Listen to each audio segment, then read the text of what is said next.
Assalamualaikum warahmatullahi wabarakatuh. Selamat siang, Merdeka untuk adik-adik peserta ospek Untak Banyuwangi, kampusnya pemimpin masa depan. Jadi perlu adik-adik ketahui bahwasannya yang materi yang kita share tersebut, kita akan membahas tentang peran mahasiswa dalam upaya mitigasi bencana. Jadi kalau misalkan di di logo BPBD itu ada segitiga sama sisi yang warna biru, itu artinya apa? Itu sebenarnya kalau di materi saya itu sudah saya gambarkan bahwasanya yang atas itu pemerintah. Jadi pemerintah itu dalam hal upaya penanggulangan bencana itu tidak bisa bekerja secara sendiri. Jadi segitiga sama sisi di situ ada masyarakat dan dunia usaha. Meskipun di konsep pentahelik itu sebenarnya sudah ada pemerintah, masyarakat, dunia usaha, dan peran media. Terus di situ di mana posisinya posisinya Untak Banyuwangi di situ sebagai dunia akademik. Jadi dalam konteks konsep pentahelik itu perlu kami ulang bahwasanya ada pemerintah, ada masyarakat, dunia usaha, dan dunia akademik. Nah, di situ jadi segitiga sama sisi posisinya kita sama.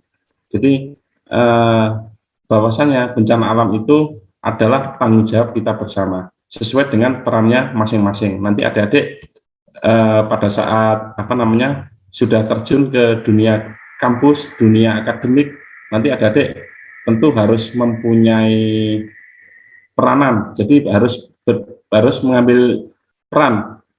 Adik-adik mau ngapain sih dalam dunia bencana? Sehingga di sini kita kenalkan. Karena kita hidup di Banyuwangi, kita harus kenal dulu dong dengan aset Banyuwangi. Jadi Banyuwangi itu mempunyai luas wilayah 5.782,50 km persegi dengan jumlah penduduk 1.754.719 dengan panjang garis pantai dari Bimorejo sampai ke pantai selatan itu 175,8 km dan terdiri dari 25 kecamatan dan 217 desa. Tentu ini merupakan aset yang bisa kita nikmati dalam kehidupan sehari-hari. Kita bisa ketemu keluarga, bisa bergaul dengan sesama teman, bisa bekerja. Namun ini semua ibaratnya perlu kita kenali potensinya apa. Jadi untuk safety, ibaratnya adik-adik itu misalkan naik mobil atau naik motor, paling tidak harap terjadi kecelakaan. Tapi yang jelas kita sudah ada benteng untuk menyelamatkan diri sendiri. Makanya upaya mitigasi itu adalah upaya untuk meminimalisir risiko jika risiko itu terjadi. Jadi tidak harus terjadi, tapi seandainya ada risiko itu terjadi, kita harus siap. Intinya kurang lebih seperti itu. Terus apa ancaman atau potensi di Kabupaten Banyuwangi? Kalau dalam dunia bencana itu rumus dari BNPB itu sama dengan R sama dengan H kali V dibagi C. R itu adalah risiko. Jadi untuk mengukur risiko yang ada di Kabupaten Banyuwangi itu rumusnya H kali V. H dan V itu dalam rumusan BNPB itu tidak bisa diotak-atik. H itu ancaman, V itu vulnerability, kerentanan. Jadi nanti adik-adik sebagai insan akademik nanti bisa dengan ilmunya, misalkan ahli ekonomi, misalkan ahli monografi, dan di situ adik-adik bisa mengambil sikap dan peran. Kamu mau jadi ahli apa? Nah, H dan V itu tidak bisa diotak-atik, yang bisa diotak-atik adalah C. C itu adalah kapasitas. Jadi untuk mengurangi risiko yang bisa kita upayakan itu adalah mengurangi kapasitas, meningkatkan kapasitas masyarakat dalam hal penanggulangan bencana. Bagaimana cara meningkatkan kapasitas? Tentu untuk meningkatkan kapasitas tersebut Untuk mengatasi masalah berarti kita harus tahu dulu masalahnya apa, nah, ancamannya apa, tingkat kerentanannya bagaimana. Kalau di Banyuwangi berdasarkan RPB Rencana Penanggulangan Bencana yang disusun sejak tahun 2018 dan itu berlaku 5 tahun sampai 2022, itu ada 10 macam, 10 jenis ancaman untuk kategori sedang. Satu, gempa bumi, dan ini tentunya kita combine dengan yang apa namanya aplikasi yang berdasarkan bukunya BNPB, desa atau kelurahan resiko bencana.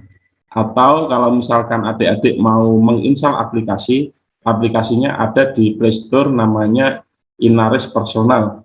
Dari situ adik-adik cek lokasi, langsung dimunculkan itu apa potensi ancamannya apa dengan kategori tinggi, sedang, rendah. Dan ini yang saya posting minimal dalam kategori sedang dan tinggi. Satu, itu gempa bumi. Gempa bumi itu adalah sebuah getaran yang di atas bumi yang itu disebabkan oleh apa namanya keluarnya energi yang berasal dari bawah bumi. Terus yang kemudian tanah longsor, banjir dan banjir bandang ini sebenarnya karena penanganannya dipisah, ini sebenarnya harusnya dipisah. Tapi biar nggak banyak, akhirnya saya jadikan satu dulu untuk sementara, banjir dan banjir bandang. Untuk letusan gunung api itu ada dua sebenarnya, yakni Ijen dan Raung. Karena rengkonnya, rencana kontingensinya beda dan penanganannya beda, sebenarnya juga harusnya dipisahkan antara Gunung Raung dengan Gunung Ijen. Yang selanjutnya adalah tsunami, terus kekeringan, kebakaran hutan dan lahan, cuaca ekstrim dan abrasi, gelombang ekstrim dan gelombang ekstrim, terus likuifaksi. Adapun ini untuk sementara tadi saya rekap dengan waktu yang terbatas. Untuk wilayah yang mempunyai ancaman gempa bumi untuk kategori sedang itu ada 166 desa. Kenapa kok banyak?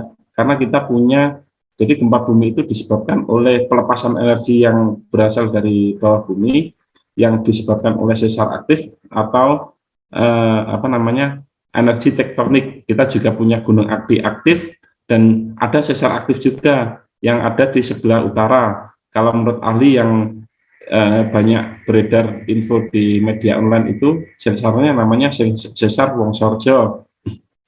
Terus itu jumlah desanya ada 166. Bagaimana cara mitigasi gempa bumi? Cara mitigasi gempa bumi tentunya kalau yang selama ini saya dapat info itu orang itu tidak ada yang meninggal karena gempa bumi, tapi meninggal karena keburukan bangunan. Jadi otomatis mitigasinya adalah dengan struktur bangunan yang kokoh. Nanti dengan ilmu yang ada, adik-adik bisa membantu masyarakat, misalkan pelatihan tukang untuk membangun struktur bangunan yang kokoh sehingga bangunannya itu menjadi bangunan yang tahan gempa. Untuk longsor itu untuk Tasbaya tinggi ada satu desa, terus untuk yang kategori sedang ada 55, banjir untuk kategori sedang ada 181. Jadi banjir ini disebabkan oleh meluapnya air sungai yang tidak sesuai dengan kapasitas debit air sungai. Misalkan kalau misalkan sungainya daya tampungnya harusnya sekian, menjadi sekian, otomatis meluber kemana-mana. Untuk Raung kategori sedang itu ada 10 desa, tsunami untuk kategori tinggi itu ada 3 lokasi. Ini tetap saya combine antara Rengkon, terus buku apa namanya, buku desa atau kelurahan rawan tsunami. Jadi rawan itu terbitan BNPB. Jadi beberapa informasi yang berkembang, baik itu dari apa namanya informasi pemerintah atau informasi yang lain, ini saya rekap dulu. Nah, tentunya ini nanti tetap kita bobot ketika kita melakukan sebuah mitigasi. Kekeringan itu dalam kategori sedang ada 138. Untuk ancaman Ijen itu kita masuk dalam kategori insya Allah ancamannya rendah. Mudah-mudahan seperti itu. Untuk kebakaran hutan dan lahan ini tadi belum selesai saya rekap, tapi insya Allah lain waktu Jadi kalau kebakaran hutan dan lahan itu kan sudah pernah terjadi Ijen dan apa namanya di laut apa di hutan yang ada di selatan. Untuk COVID ini sudah di apa namanya di posting di Inaris personal yang aplikasi yang buatan BNPB itu hampir semua dalam kategori sedang. Tentunya kalau misalkan fokus di COVID yang kategori sedang berarti mitigasinya harus ekstra ketat, minimal memerlukan perhatian khusus. Untuk selanjutnya kita akan membahas definisi bencana. Jadi kalau karena kita instansi pemerintah, jadi ada acuannya adalah melalui undang-undang atau kebijakan lain yang dikeluarkan oleh pemerintah. Kalau di sini yang sering kita pakai dalam bekerja, itu definisi bencana itu, bencana adalah peristiwa atau rangkaian peristiwa yang mengancam dan mengganggu kehidupan atau penghidupan masyarakat yang disebabkan baik oleh faktor alam dan atau faktor alam maupun faktor manusia sehingga mengakibatkan timbulnya korban jiwa. Kata kuncinya adalah timbulnya korban jiwa. Terus kerusakan lingkungan, kerugian harta benda, dan dampak psikologis. Bagaimana jika tidak terjadi korban jiwa, kerusakan lingkungan, kerugian harta benda, dan dampak psikologis? Berarti bukan bencana alam. Kalau misalkan tsunami-nya ada di Lautan Pasifik, kan kalau di YouTube itu ombak di Lautan Pasifik itu kan tinggi-tinggi, ada yang setinggi tiang kelapa, berarti itu tidak bisa dikatakan kategori bencana. Kalau bencananya merusak lingkungan, misalkan merusak hutan, itu bisa jadi bencana karena pohon yang tinggi itu menanamnya juga butuh waktu yang lama dan mahal, berarti itu bisa dikatakan bencana. Di situ ini adalah kita posting juga di slide tersebut. Ini adalah foto tsunami tahun 94. Ini yang memposting orang Amerika.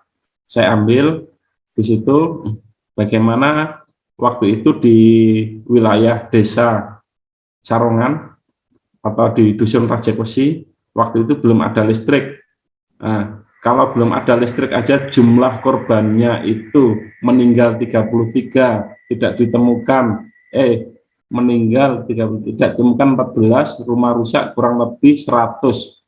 Bayangkan kalau misalkan sekarang ini jumlah penduduknya lumayan padat, apalagi sekarang di sana dengan adanya listrik dan pembangunan itu berarti tingkat dengan jumlah penduduk yang sangat padat, secara otomatis tingkat kerentanannya sangat tinggi. Jadi seperti itu, bisa dihitung nanti tingkat kerentanannya melalui ilmu ekonominya adik-adik, melalui ilmu yang didapat di sekolahnya adik-adik ini, sehingga nanti di situ potensi enggak kalau misalkan terjadi apa namanya potensi bencana itu kira-kira tingkat kerugiannya gimana. Kalau misalkan tingkat kerugiannya banyak berarti otomatis resikonya sangat tinggi. Ini catatan dari pemerintah, ini saya ambil dari buku apa namanya tsunami punya BMKG. Untuk wilayah Pancer Banyuwangi itu waktu tahun 94 dari 3.081 penduduk 121 orang meninggal.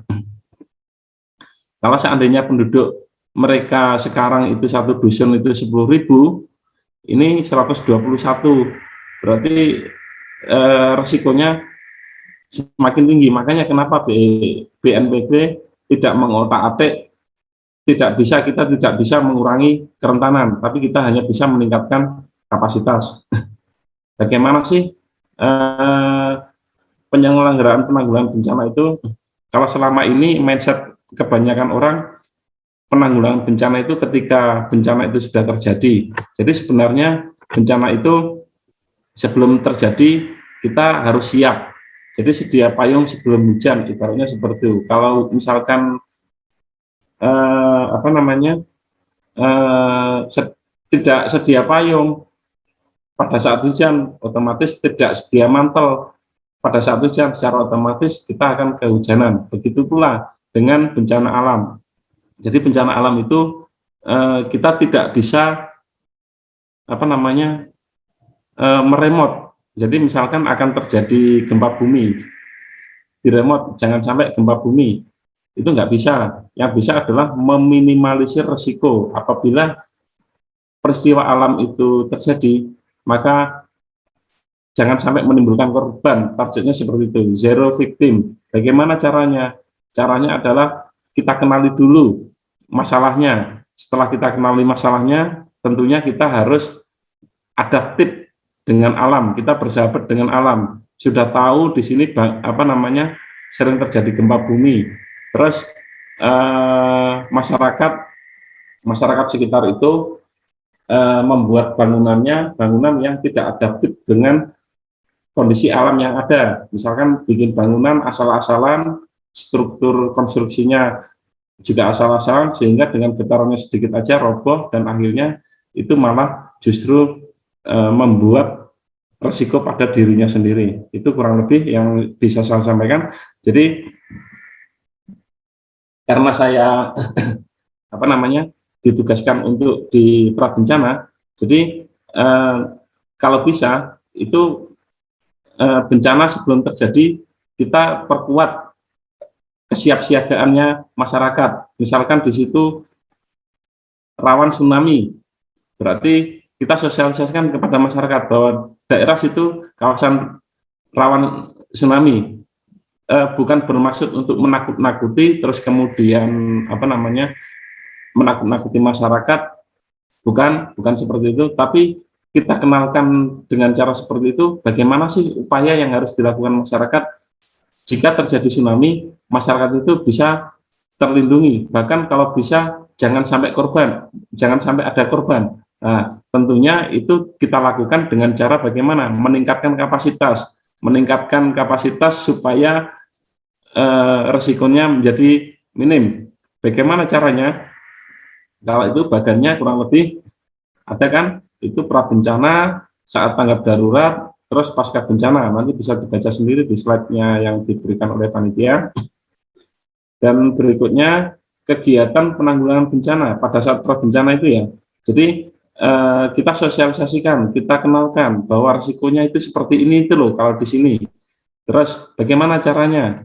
Mungkin bisa melalui sosialisasi di TV, radio, atau media cetak dengan penelitian, terus pendidikan sekolah aman bencana yang ada di masyarakat, atau penanggulangan bencana berbasis masyarakat seperti pembentukan desa tangguh bencana, atau terus kemudian melakukan penyusunan rencana kontingensi. Oh ya, rencana kontingensi itu adalah kita menyusun sebuah dokumen perencanaan yang dokumen itu peruntukannya untuk sesuatu yang tidak mesti terjadi. Jadi kalau misalkan bencana itu kan tidak mesti terjadi.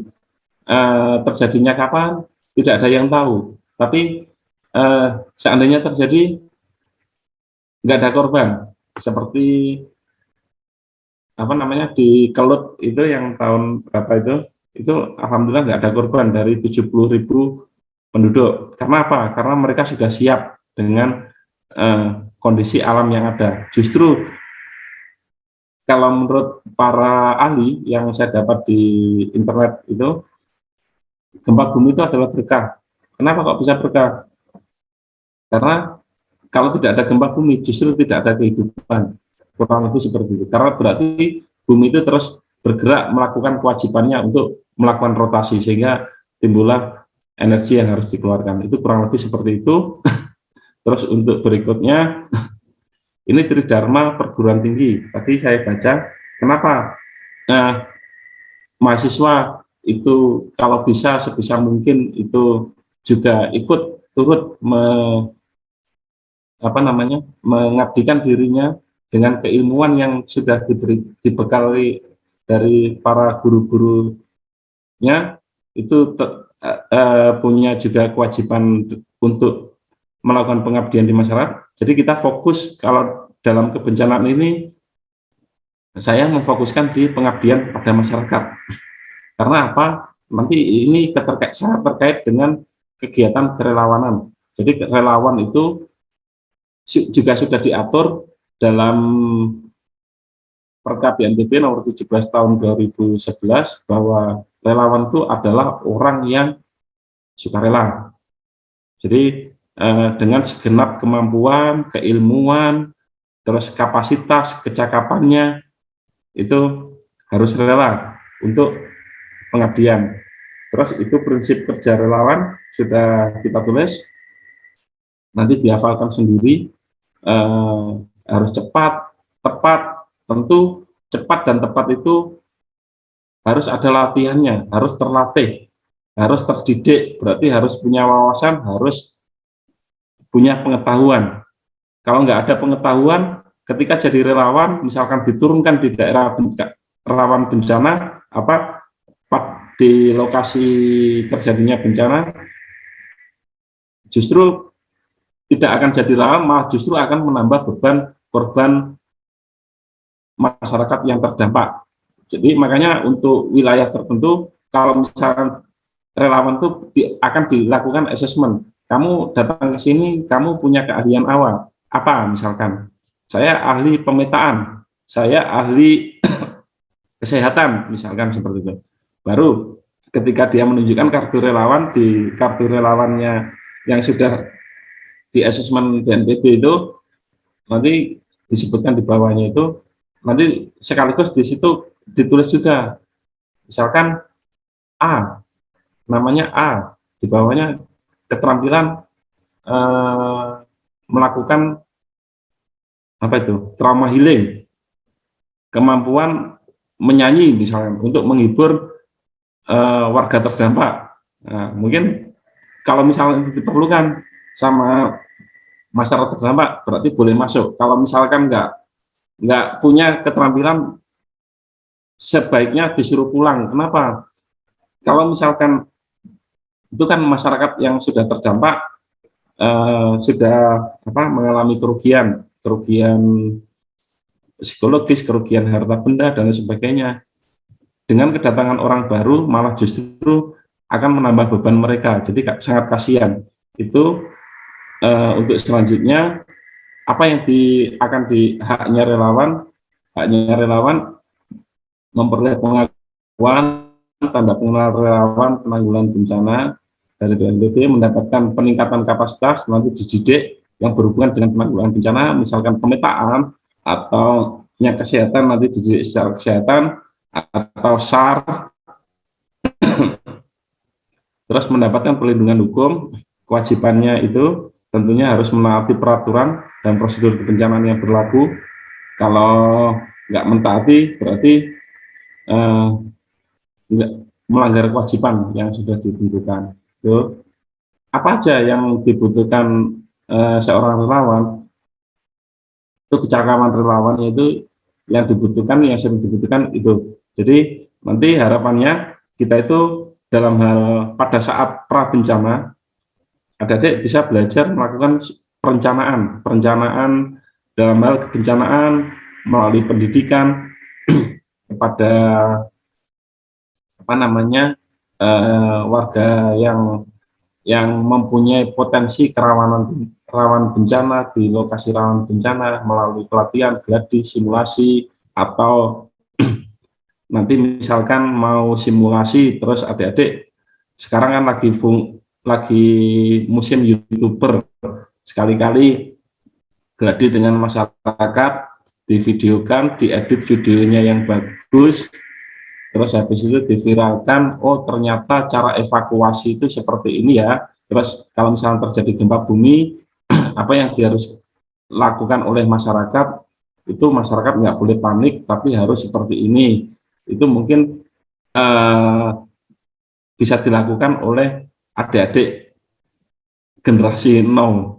Itu kurang lebih peran relawan dalam hal penanggulangan bencana itu seperti apa. Peran relawan dalam hal penanggulangan bencana, relawan itu bisa berasal dari manapun atau instansi. Di sini ada link untuk mendaftar menjadi seorang relawan. Nanti di situ akan ditanya keahliannya apa, skillnya apa. Nah, terus yang selanjutnya ini tahapan, karena sekarang pandemi dan sekarang juga di aplikasinya BNPB, Inarisnya BNPB itu untuk Banyuwangi ancaman COVID. Tadi saya buka, pada saat saya buka hampir semua itu kebetulan yang saya buka itu sedang, sehingga saya bisa menyimpulkan berarti hampir semua 217 itu sedang. Saya nggak punya bukunya, jadi saya buka satu-satu di aplikasi Inaris personal yang ada di Google Play Store itu. Jadi itu saya simpulkan sendiri 217 berarti kategorinya sedang. Tahapannya, BNPB melakukan upaya pencegahan melalui sosialisasi, penilaian mandiri menggunakan Inaris personal. Tahapan-tahapannya antara lain dengan melakukan edukasi kepada masyarakat dengan melibatkan semua elemen masyarakat, tokoh agama, musisi, budayawan, semua unsur terkait lainnya. Sosialisasi dalam upaya pencegahan penyebaran COVID-19 yang menjadi salah satu landasan adanya pembudayaan adaptasi kebiasaan baru di tengah masyarakat, terus pemahaman kepada masyarakat agar seluruh masyarakat mengerti apa yang harus dilakukan ketika kita berdampingan dengan ancaman COVID-19. Jadi tidak serta-merta kita sembrono. Jadi mungkin adik-adik mahasiswa sebagai warga yang intelek, warga akademik, tentunya bisa memberikan contoh kepada masyarakat bahwasanya pola hidup sehat untuk untuk mengatasi pandemi COVID ini dengan menerapkan 5M, atau kalau paling tidak kita selalu menggunakan masker ketika keluar dari rumah, terus membawa hand sanitizer. Kenapa kok membawa hand sanitizer? Mungkin nanti di jalan salaman sama temennya karena nggak enak langsung pakai hand sanitizer, atau paling tidak mengkampanyekan pola hidup sehat ketika kita sedang berada di luar rumah.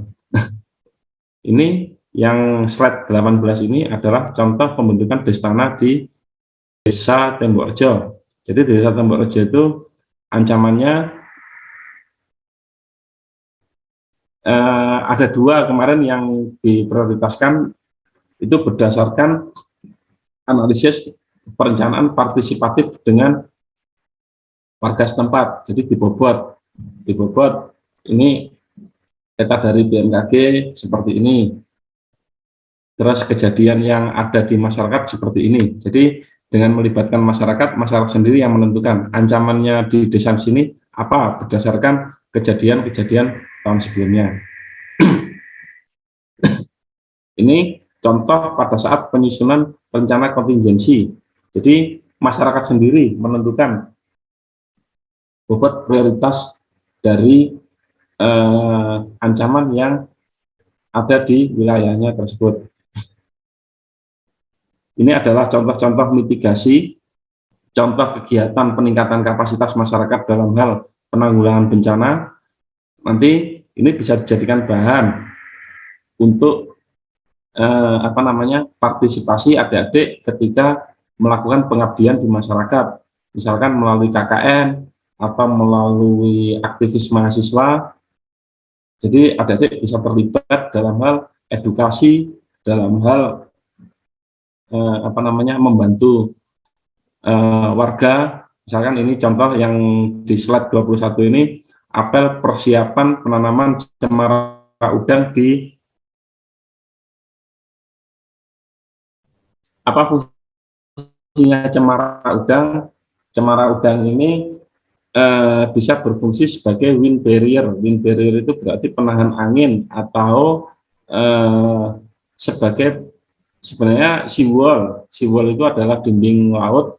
Cuma ini adalah sebuah kearifan lokal. Jadi fungsinya banyak dengan adanya cemara udang ini. Ini proses penanamannya yang ada di Desa Sumber Agung. ini cemara udang yang ada foto saya ini tadi saya tanyakan kalau nggak salah ditanam sejak tahun 2016 dan foto ini diambil tahun 2020, berarti 4 tahun sekian besarnya.